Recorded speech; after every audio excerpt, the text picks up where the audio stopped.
for someone who resumed 6 months after other senators the inauguration of this, Senator Natasha Akpoti has done exceptionally well as a senator. And so she did not, the fact that this day and Arise gave her the Senator of the Year was not a fluke. So she deserved it. Did you say you're going to screen this? Yeah. Then then it's for the world to judge. People are seeing it. People are seeing it. So what are you driving at? What I'm driving at is that she was never silenced. That's why I said the facts don't add up. Then why will I tell you again that what happened in Uyo did not happen? Because I wasn't there. The other senators that were there. I have been to Uyo with my wife. I've been to Esim Udim house with my wife. That was for the empowerment program. The Senate president took everybody around. And that is his nature in showing them out when you're coming there for the first time. He always has a chapel where he goes and you pray there. We were all like 18 to 19 or 20 of us. Do you understand? And the people that were there, especially Senator Nweboy, you might want to discredit him, but he wasn't the only eyewitness. Senator Dankawabo was there as an eyewitness. Senator Ositangu was there as an eyewitness. Senator Asukwa Ekpeyong was there as an eyewitness. I can go on and on. These were all the senators that arrived at the same time with Senator Natasha Akpoti and my friend Alema. And they were there up until they went back to their hotel. And they have all said, it's just Nweboy is the one speaking out, that there was never a time Senator Natasha Akpoti had a one-on-one with the SP that night. She was always at the back, and I have watched videos. I would not want to go into the evidence, but I have seen videos that have convinced me. There are videos yes. of that yes. I will end it at that. I'm not supposed to go beyond that. So when I say it is not true, and I look at the husband in the face and I tell him that your wife is lying. It's a very difficult thing to do, to tell a friend, a close friend like Alema is to me, that I appreciate a lot, that your wife is lying. That's a very difficult thing to do, but I had to do it.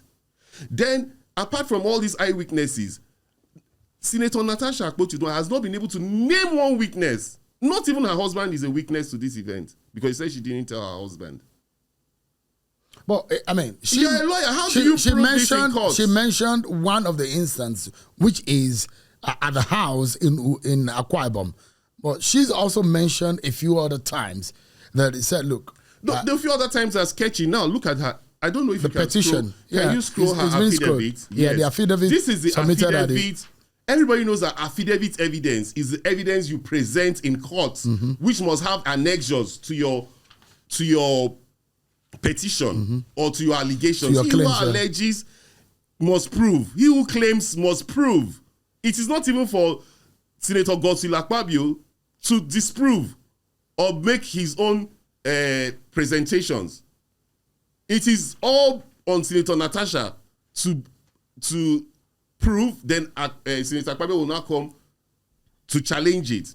Now, thank God you say you're scrolling it. If you look at this affidavit, all Senator Natasha is saying here is the same thing she said about the Uyo and the house incidents. Now, in this affidavit, she doesn't even refer to it as sexual harassment. She refers to it as sexual advances. Now, if you go further, because thank God you are scrolling, in all this, she now brings up the issue I have said, which is the issue of the local content. She said because there was sighting of 5 LNG plants in Kogi Central, that are senator representing Kogi Central Senatorial District and Chairperson Senate Committee on Nigerian Content Development and Mining Board, there was an erroneous assumption that this project was under my control and same was influenced by my position. That based on this erroneous presumption, Senator Godswill Akpabio abruptly, without prior notice, removed me as Chairperson Senate Committee on Nigerian Local Development Content on the 4th of February 2025 to limit my involvement in the LNG project. Notice the word she used, without prior notice. That's a feeling of entitlement. The Senate President does look at the rules. He is not obliged. But why? I mean, what? Now, you know why I'm tracing it? When she now says prior notice, she also has alleged prior notice in the sitting arrangement.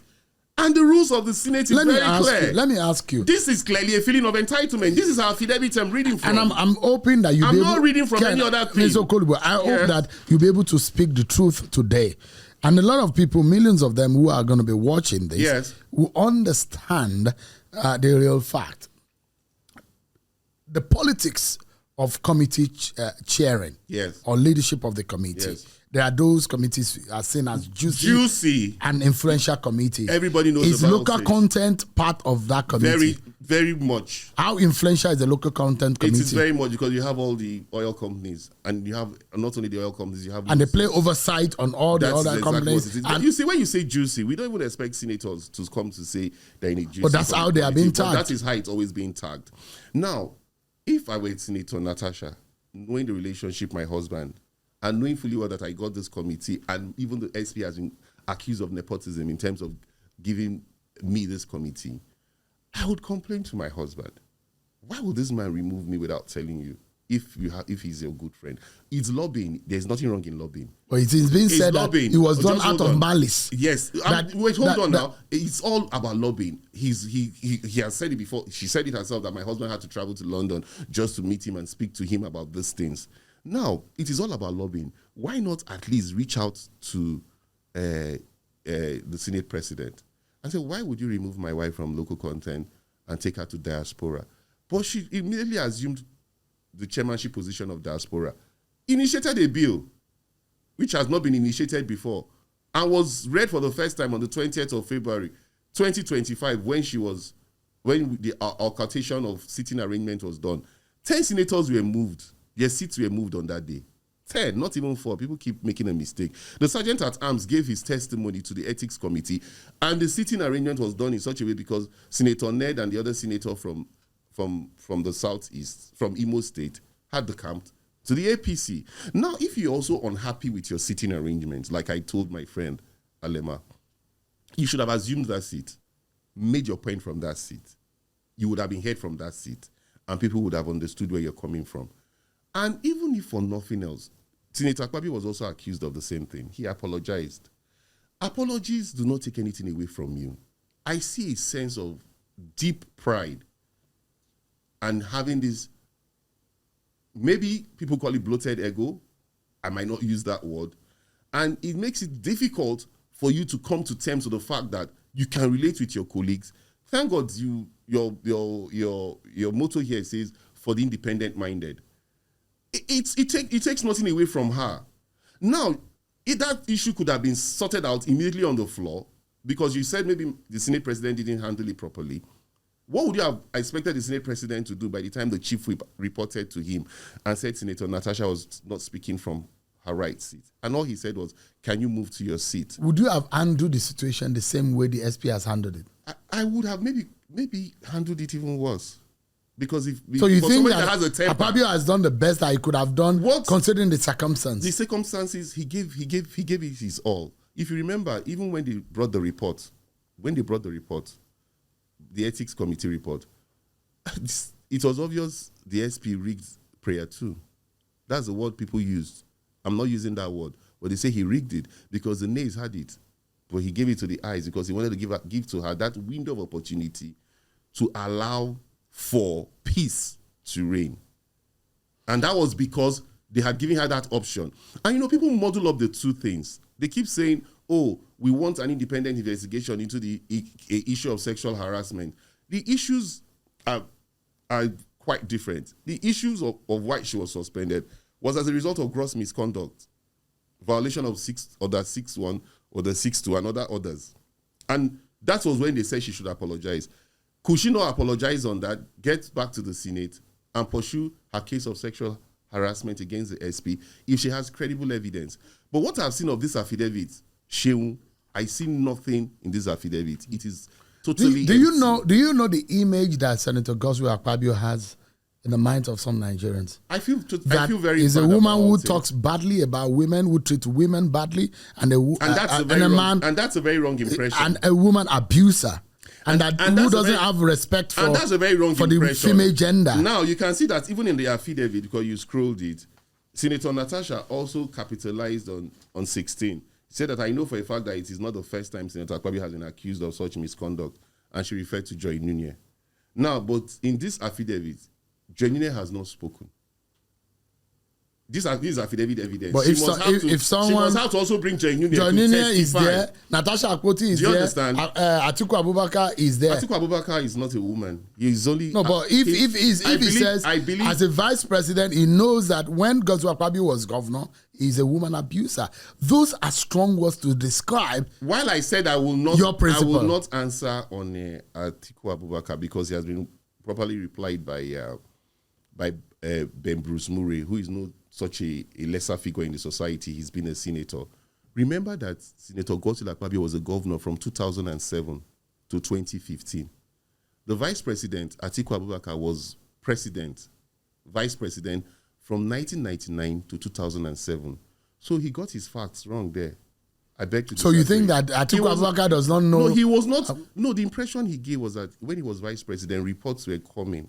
That is what you have just said. But they were in the same party no, he was no more vice president. No, but he was a figure in the PDP. I'm taking him by the words you have used. He said, and you have said it, that he was vice president. He was no more vice president. But the question is that does it take away the fact that even as a as a figure who was a former vice president? But we can't hold it to being a figure now because he made the statement on the premise that he was a vice president. But he is speaking of a knowledge. Hold on. Yes. He's speaking of a knowledge of Godswill Akpabio that he knows. He said that is a woman, according to him. He said that Akpabio is a woman abuser. No, he said he's speaking on the premise of when he was vice president, the reports that used to come for him as a governor. That is what he said. And you know that is what he said. And I've just told you that Senator Godswill Akpabio was a governor from 2007 to 2015. And Vice President Atiku Abubakar was vice president from 1999 to 2007. So I end my case. I don't want to speak about it, please. But if you have 1, 2, 3 people say you're a woman abuser, you should rather dwell on the accusation from Joy Nunye and Senator Natasha Akpoti. I've already addressed the word of Joy Nunye. I wasn't his consultant on communication and strategy, and I was already told you that he regretted the fact that he didn't pursue it to logical conclusion, and he is pursuing it now to